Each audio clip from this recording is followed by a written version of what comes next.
नमस्कार छ सम्पूर्ण दर्शक श्रोताहरूमा मेरो च्यानलमा स्वागत छ।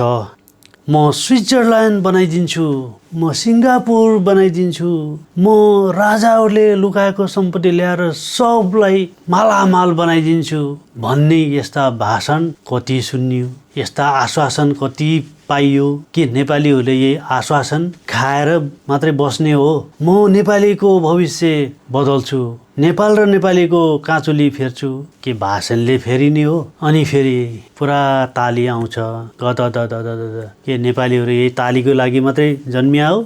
भाषण गर्ने, ताली बजाउने, ठोक्ने?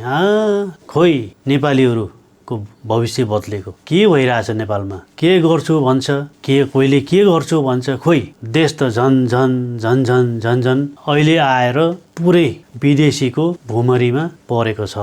अब नेपाल र यानि कि नेपालीले चाहेर केही हुँदैन हजुर। यो गल्ती त हामीले दशकौँदेखि गरिसक्यौँ।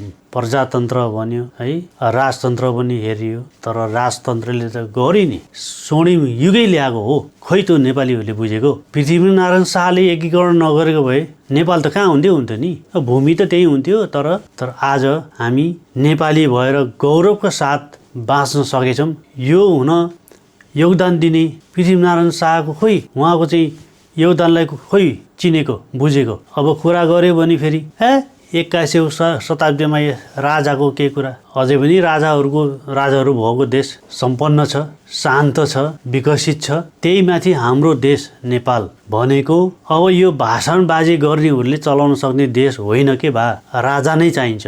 यो ठुला शक्ति राष्ट्र चीन र भारतलाई सन्तुलनमा राखेर देश हाँक्न सक्ने भनेको राजाले हो। राजाहरू त्यसैको लागि बनेको हो र देश पनि उहाँहरूकै योगदानले बनेको हो। कुनै यो भाषणबाजी गर्नेहरूले बनाएको होइन, कुनै हत्यारा आतङ्ककारीहरूले बनाएको होइन। सबैको दिमागमा चाहिँ यो कुरो जाओस्, ध्यान जाओस्, चेतना खुलोस्, चिन्तन गर्नुहोस्। अझै म त यो यङ जेनेरेसनहरूलाई भन्न चाहन्छु, म जेन्जी सेन्जी भन्दिनँ। तपाईँहरूले इतिहास बुझ्नै पर्छ। तपाईँहरूले इतिहास नबुझिकन नेपाललाई चिन्नुहुन्न, बुझ्नुभयो? इतिहास तपाईँहरूले बुझ्नै पर्छ, पढ्नै पर्छ। यो विदेशको इतिहास पढेर नेपाललाई चिनिन्छ, बुझिन्छ?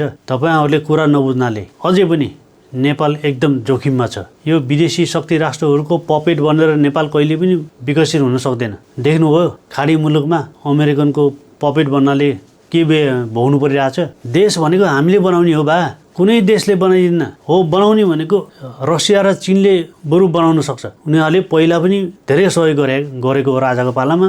त्यत्रो कल कारखानाहरू खोल्न, बाटोघाटो बनाउन धेरै सहयोग गरेको हो। तर यो पश्चिमीहरूको यो चतुर्याइले अब अहिलेको जेनेरेसनलाई के भएको छ भने यो सबै राम्रो होइन, यो यस्तो गर्यो, तिमीलाई यस्तो अपमान गर्यो, यस्तो भाइबन्दी गर्यो भनेर अनेक नहुने फटाइ कुरा गरेर नेपालीहरूलाई विभाजन गराएर हाम्रो धर्म भनेको नि यो काम नलाग्ने हो रे होइन, यस्तो गरेर भाइमा लडाएर अब दुनियाँमा चाहिँ अब इसाईहरू छोड्ने क्रम बढ्दछ। अब नेपालमा इसाई त्यही देशले जसले इसाईहरूलाई छोड्दैछ आस्ते आस्ते, सनातनीतिर आउँदैछ। त्यही इसाईलाई त्यहाँ कि समाजमा चाहिँ द्वन्द्व आओस्, त्यही इसाईलाई फैलाइरहेछ। यो फैलाउनेहरू फेरि अब पैसाको लागि के गर्नुहुन्छ?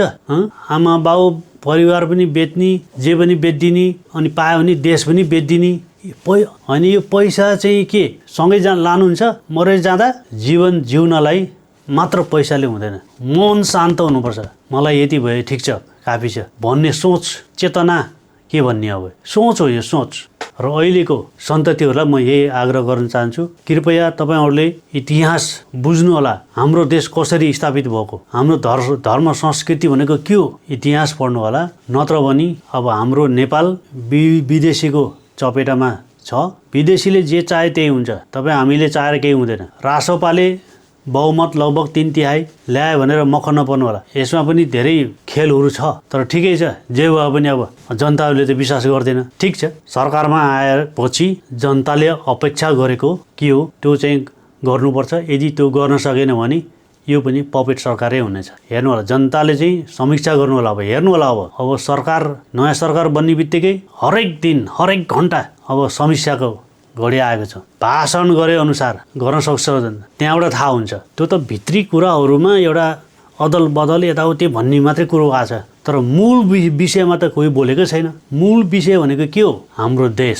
खोइ देशको बारेमा बोलेको। देश अहिले कुन उसमा गइरहेछ, सीमा कति मिचिरहेछ दक्षिण उत्तरतिर। खोइ अब अहिले देश, हाम्रो देश भनेको न्युट्रल बस्नुपर्ने देश हो। अब इरानीहरूलाई चाहिँ अब नेपाल आउन चाहिँ रोक लगाएको छ। अब यसको मतलब सिधै बुझ्यो नि त, यो अमेरिकनको पपेट हो भनेर त्यो कुरो त बुझियो। समस्या गर्नुहोस्, बुझ्नुहोस्, चिन्तन गर्नुहोस्। हामीले पनि नेपाल बनोस्, नेपाली बनोस्, हामीले पनि यही हेर्न चाहन्छौँ भन्दै आजको भिडियो यति म अन्त गर्छु। फेरि अर्को भिडियोमा भेट हुनेछौँ। हस्त नमस्कार, आफ्नो ख्याल राख्नुहोला।